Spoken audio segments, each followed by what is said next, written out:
ஐயோர்படி கூலி படம் வருவதற்கு முன்பே 300 கோடி சன் பிக்சருக்கு லாபம். வாங்க வீடியோக்குள்ள போலாம். வீடியோக்குள்ள போறது முடியாது. நம்ம சேனலை சப்ஸ்கிரைப் பண்ணலாம், உடனடியாக சப்ஸ்கிரைப் பண்ணீங்க. சூப்பர் ஸ்டார் ரஜினிகாந்துடைய கூலி படம் ஆகஸ்ட் 14ஆம் தேதி ரிலீஸ் ஆகுது. உங்களுக்கு தெரியும், இந்த படத்துடைய எதிர்பார்ப்பு விண்ணை முட்டி இருக்கு அப்படின்னு சொல்லலாம். ஆனா சூப்பர் ஸ்டார் ரஜினிகாந்துடைய கூலி படம் பைப்பு இல்ல அப்படின்னு குழம்பி தள்ளிக்கிட்டு இருக்காங்க. அவங்களுக்கு எல்லாம் இந்த பதிவு. இந்த படத்துல சூப்பர் ஸ்டார் ரஜினிகாந்த் அவர்கள் அதிரடி காட்டுறாங்க. சன் பிக்சர் தயாரிக்கிறாங்க, லோகேஷ் கனகராஜ் இயக்குறாங்க, இசை அனிருத்.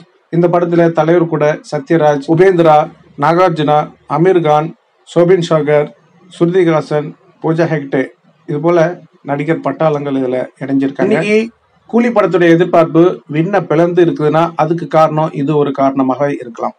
எது எப்படியோ சூப்பர் ஸ்டார்னாலே மாஸ் தான். இவங்க கூட சேர்ந்த இத்தனை நடிகர்கள் அதிரபுதிரியா தன்னுடைய தனித்திறமையை காட்டியிருக்காங்க. குறிப்பா அமீர்கான் அவருடைய நடிப்பு பிரம்மாண்டமா வந்திருக்கு அப்படின்னு எல்லா சுற்று வட்டாரங்களும் சொல்லிட்டு இருக்காங்க. ஏன் அமீர்கான் அவர்களே என்ன சொல்றாரு, அவருடைய நடிப்பை பார்த்து அவரே மிரண்டுட்டாரு அப்படின்னு சொல்லியிருக்காரு. கண்டிப்பா இந்த நடிப்பு, இந்த கேரக்டர் எல்லாருக்கும் பிடிக்கும் அப்படின்னு சொல்லியிருக்காரு. வெயிட் பண்ணி பார்ப்போம். கூலி படத்துடைய எதிர்பார்ப்பு இன்னும் முன்ன பொழந்து கொண்டு தான் போய்கிட்டு இருக்கு. ஏன்னா இன்னும் அடுத்தடுத்த அப்டேட் இருக்கு, செகண்ட் சிங்கிள் இருக்கு, ஆடியோ லான்ச், டீசர், ட்ரெய்லர் இது போல சொல்லிக்கிட்டே போலாம். அடுத்தடுத்த அப்டேட்டு கொடுத்து நம்மள இன்னமும் அதிர வைக்க போகிறாங்க சன் பிக்சர். இந்த நிலையில சூப்பர் ஸ்டார் ரஜினிகாந்துடைய கூலி படம் ஐமேக்ஸ்ல வருது. டிபாக்ஸ் 4DX இது போல புதிய தொழில்நுட்பத்துல கலக்க வராரு.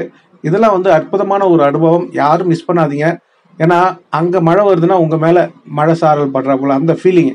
அங்க காத்தடிக்குன்னா உங்க மேலேயும் காத்தடிக்கும். அங்க ஏதாவது வாசனை வருது, அந்த எஃபெக்ட் நீங்க அந்த வாசனை உங்களுக்கு வரும். இந்த மாதிரி நான் ஒரு எடுத்துக்காட்டு எக்ஸாமுக்கு தான் சொல்றேன். சீட்டே அப்படியே சுத்துமா, அதாவது மோஷன் அந்த மாதிரி. அது உங்களுக்கு ஒரு நல்ல ஒரு அனுபவம். இதெல்லாம் மிஸ் பண்ணவே கூடாது. முதல்ல இந்தியாவில் கூலி படத்தில் தான் இன்ட்ரடியூஸ் பண்றாங்க. போய் பார்த்து என்ஜாய் பண்ணுங்க. இதெல்லாம் தலைவருக்கு மட்டும்தாங்க சாத்தியம். நீங்க பாருங்க, இதெல்லாம் ஒரு சாதனையாக தான் பேசப்பட்டு வருகிறது. தலைவர் செய்யாத சாதனை எதுவும் கிடையாது.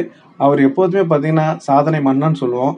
இப்போ ஆல்ரெடி என்ன சொல்லியிருக்காருன்னா, நம்ம கலாநிதி மாறனே சொல்லியிருக்காரு, இவர் மேக்கர், அதாவது ரெக்கார்ட் மேக்கர் அப்படின்னு சொல்லியிருப்பாரு. இப்போ இந்த ஆடியோ லான்ச்சில் என்ன சொல்ல போறாரு அப்படின்னு வெயிட் பண்ணி பார்ப்போம். உண்மையாலுமே கலாநிதி மாறன் அவர்களுடைய அந்த ஆடியோ லான்ச் ஸ்பீச்சை பார்க்கணுன்னு எனக்கு ஆர்வமாக இருக்கு. உங்களுக்கு எப்படி இருக்கு? கண்டிப்பா தலைவருடைய குட்டி கதைக்கும் தான் இதுக்கும் தான், ரெண்டுக்கும் நான் ஈகரா வெயிட் பண்ணிட்டு இருக்கேன். நீங்க எதுக்கு ஈகரா வெயிட் பண்ணிருக்கீங்க, இல்ல ரெண்டுத்துக்குமா அப்படின்றதையும் நீங்க கமெண்ட்ல கண்டிப்பா சொல்லுங்க. இப்போ தலைவருடைய படத்துடைய ப்ரீ பிசினஸ், இந்த ரைட்ஸ்லாம் இருக்குல்ல, அதெல்லாம் பயங்கரமா போயிட்டு இருக்கு. உங்களுக்கே தெரியும், ஆல்ரெடி நம்ம சொல்லியிருந்தோம். இந்த படத்துடைய OTT ரைட்ஸ் 130 கோடியிலிருந்து 150 கோடி வரைக்கும் அமேசான் பிரைம் வாங்கியிருக்காங்க அப்படின்றத நம்ம ஆல்ரெடி சொல்லியிருந்தோம். அதுக்கப்புறம் சேட்டலைட் ரைட்ஸ், இது அதாவது டிவி ரைட்ஸ் சொல்லுவோம்ல, இது எப்படியும் 100 கோடிக்கு மேலே தான் போகும். கண்டிப்பாக ஒரு 100 கோடி வச்சுப்போம். அப்போது இதுவே போயிடுச்சு. அதுக்கப்புறம் ஆடியோ ரைட்ஸ் இருக்குது. இதுவே சேர்த்தாலே 250-300 கோடி கிட்ட ஓடியாந்து போகுது இல்லைங்களா? இந்த பட்ஜெட் பார்த்தீங்கன்னா 350 கோடி தான். இன்னும் ஒரு 50 கோடி தான் மற்ற படம் ரிலீஸ் ஆச்சுன்னா டிக்கெட் விற்பனை, இந்த தியேட்டர் ரைட்ஸில் வரும். அவ்வளோதான். அதனால் படம் வர்றதுக்கு முன்னாடியே இவங்க கல்லா கட்டியாச்சு. இப்போ தியேட்டர் ரைட்ஸ் எல்லாம் நீங்க கணக்கு பண்ணீங்கன்னா கிட்டத்தட்ட பார்த்தீங்கன்னா 650 கோடிக்கு மேல நம்ம முன்னாடியே வீடியோ போட்டிருந்தோம்.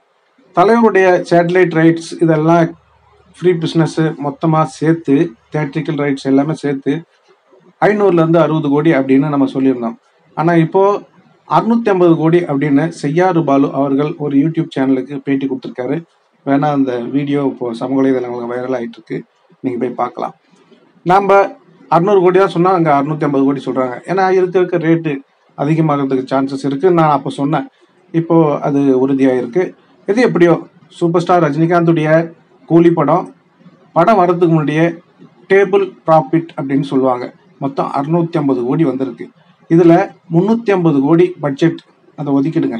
அப்போ 300 கோடி சொலையாக சன் பிக்சர் இப்பவே லாபம் பார்த்தாச்சு. இதெல்லாம் ஜுஜிபி, சும்மா ட்ரெய்லர் தான். படம் வந்தால் பாருங்க எப்படி பிச்சுக்கிட்டு ஓடுது அப்படின்றத எழுதி வச்சுங்க. இது கண்டிப்பாக நடக்கும். ஏன்னா இந்த கூட்டணி வெற்றி கூட்டணி.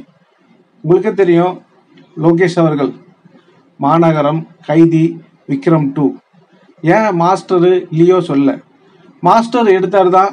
ஆனால் அந்த படம் விஜய் சேதுபதி நல்லா நடிச்சிருந்தாரு, அதை நான் ஒத்துக்கிறேன்.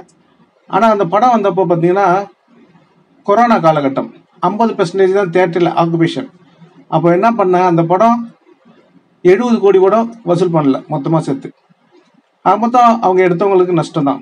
இது நான் சொல்ல, அந்த படத்தை எடுத்தவரே சொல்லியிருந்தாரு. ஓகேங்களா? அதுக்கப்புறம் லியோ அப்படின்னாக்க பார்த்துருக்கலாம். லியோ ஃபர்ஸ்ட் ஹாஃப் நல்லா இருந்துச்சு, செகண்ட் ஹாஃப் சொதப்பிட்டார். இதை நான் சொல்ல, விஜய் அப்பாவும் சொல்லியிருந்தாரு, அதை லோகேஷ் கிட்டையும் சொன்னார் அப்படின்னு சொல்லியிருந்தார். எது எப்படியோ லியோவில் செஞ்ச தப்பை கூலியில செய்யக்கூடாதுன்னு உறுதியோட செதுக்கி இருக்காரா இந்த படத்தை. மாசா வந்திருக்கு அப்படின்னு சொல்லியிருக்காங்க. உடனே விஜய்க்கு சொம்புகள்லாம் கூவ ஆரம்பிச்சுட்டாங்க. அவங்களுக்கு வயித்தால போகுது. என்ன சொல்றாங்கன்னா, இல்ல அதெல்லாம் இல்ல, எந்த ரைட்ஸுமே இன்னும் விலை போகல, இப்பதான் பேச்சுவார்த்தை நடந்துட்டு இருக்கு. கேடப்பாவீங்களா டே, சன் பிக்சரே ட்விட் போட்டாச்சு, இந்தந்த ஸ்டேட்ல இவங்க வாங்கிட்டாங்க, ஓவர்சீஸ்ல அவங்க வாங்கிட்டாங்க, அதுவும் வாங்கினவங்களும் போட்டு இருந்தாங்க, நாங்க தலைவருடைய படத்தை வாங்கிட்டோம், அப்படி சந்தோஷமா இருக்கு அப்படின்னு அவங்களுக்கு அவங்க விருப்பப்படி ட்விட் போட்டாங்க.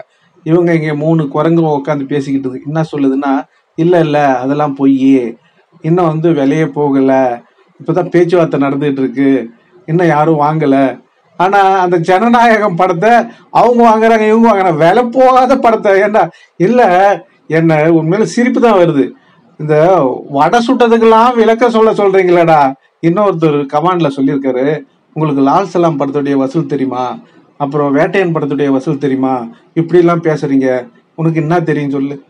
நீ என்ன இந்த வேலையத்த இந்த 3 குரங்கு உட்காந்து பேசிட்டு இருக்க, அதை தான் நீ நம்பிட்டு தருவ. நீ இருண்ட உலகத்துல வாழ்ந்துட்டு இருப்ப. உனக்கு என்ன தெரியும் சொல்லு. வேட்டையன் படம் 426 கோடி வசூல் பண்ணதா டிஸ்ட்ரிபியூட்டர் அசோசியேஷன் அறிவிச்சிருக்காங்க. போய் வேணா பாருங்க. ஓகேவா? உங்களுக்கு இன்னொன்னு சொல்லிக்கிறேன், கோட்டு படத்துடைய வசூல் தெரியுமா உனக்கு? தெரிஞ்சுக்கோ. அதுல அறிவிச்சிருக்காங்க. எவ்வளவு தெரியுமா? 280 கோடி. விஜய் அண்ணனுக்கு ஒர்த்தே அவ்வளவுதான், 200 கோடி தான். 300 கோடிலாம் ஒர்த்து கிடையாது. ஓகேவா? உனக்கு அது தெரியுமா தெரியாது தெரியல. உன் மனசாட்சி தொட்டு சொல்லு, விஜய் அண்ணன் 300 கோடிக்கு போன ஏதாவது வசூல் பண்ணிருக்காரா சொல்லு. வடை சுட்டிருக்காரு, அவ்வளவுதான். ஓகே நண்பர்களே, நீங்க சொல்லுங்க. இந்த பதிவை பார்த்த ஹேட்டர்ஸுக்கு வயித்தால போகுன்னு நான் சொல்றேன். நீங்க என்ன சொல்றீங்க? உங்களுடைய கருத்துக்களை கமெண்ட்ல சொல்லுங்க. இந்த தகவல் உங்களுக்கு பிடிச்சிருந்தா லைக் பண்ணுங்க, ஷேர் பண்ணுங்க, கமெண்ட் பண்ணுங்க, முக்கியமா சப்ஸ்கிரைப் பண்ணுங்க. நன்றி, வணக்கம், ஜெய் ஹிந்த்.